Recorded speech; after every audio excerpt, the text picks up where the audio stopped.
Waandishi wa habari tumewaiteni hapa kuwajulisha matumizi ya fedha za mapato ya ndani ambayo serikali halmashauri inakusanya kutoka kwa wananchi. Kwa hiyo hii ni matumizi ya kodi za wananchi wa halmashauri ya jiji la Arusha, na kama mnavyokumbuka kwenye baraza letu maalum la mwisho wa mwaka kwenye mahuisho ya bajeti tulitenga pesa kiasi cha shilingi bilioni 3.72 kwa ajili ya kuelekeza kwenye barabara, na hii ni kutokana na uzoefu wa changamoto ambazo jiji letu unakutana nayo haswa kwenye kipindi cha mvua za masika kwenye zile kata ambazo ziko pembezoni mwa jiji la Arusha.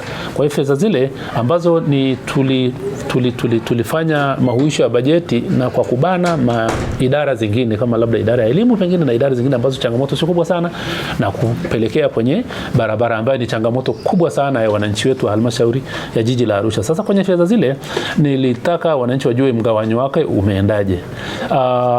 Hapa tunapoongea tayari mikataba imesainiwa kwa ujenzi wa maeneo mbalimbali, na nguvu kubwa tumeelekeza kwenye mitaro ya maji ya mvua drainage, lakini culverts kwa maana ya culvert ndogo na culverts kubwa kwa maana ya box culvert. Kwenye culvert kuna aina mbili ya culvert ambayo ni pipe culvert, zile ambazo ni za round, lakini box culvert ni culvert kubwa.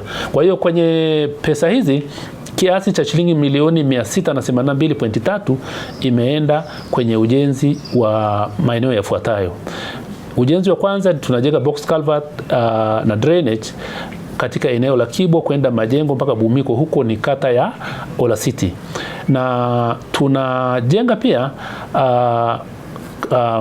vivuko hivyo kwenye mtaa wa Shamsi, Kibanda Maziwa, Mto Rajabu na barabara ya Oljoro, hiyo ni kata ya Sombetini. Pia tuna barabara ya Green Valley, tuna barabara ya Kerai, Oljoro, Kisimani, Pateli na Babra ambayo iko katika kata ya Elrai na kata ya Sakina. Mkandarasi wa mradi huo anaitwa Raz Builders Limited. Na tunapoongea mkataba umesainiwa, na mkibahatika kwenda site mtakutana na ujenzi wa miundombinu hiyo ya barabara ukiendelea.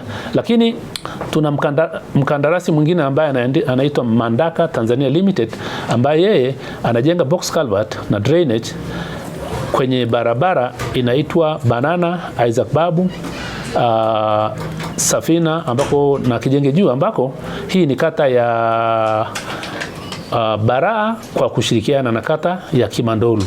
Mradi huo unaenda kugharimu kiasi cha shilingi milioni 585.125.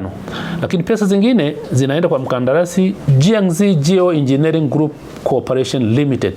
Hawa wanajenga ujenzi wa barabara ya Giriki kwa kiwango cha zege kilomita 1.1 ambayo jumla inagharimu shilingi bilioni 1.799. Hii ni karibu shilingi bilioni 1.8, ambako ujenzi umeanza. Barabara hizo zikikamilika zote kwa pamoja zitakuwa zimegharimu zaidi ya shilingi bilioni 3.7.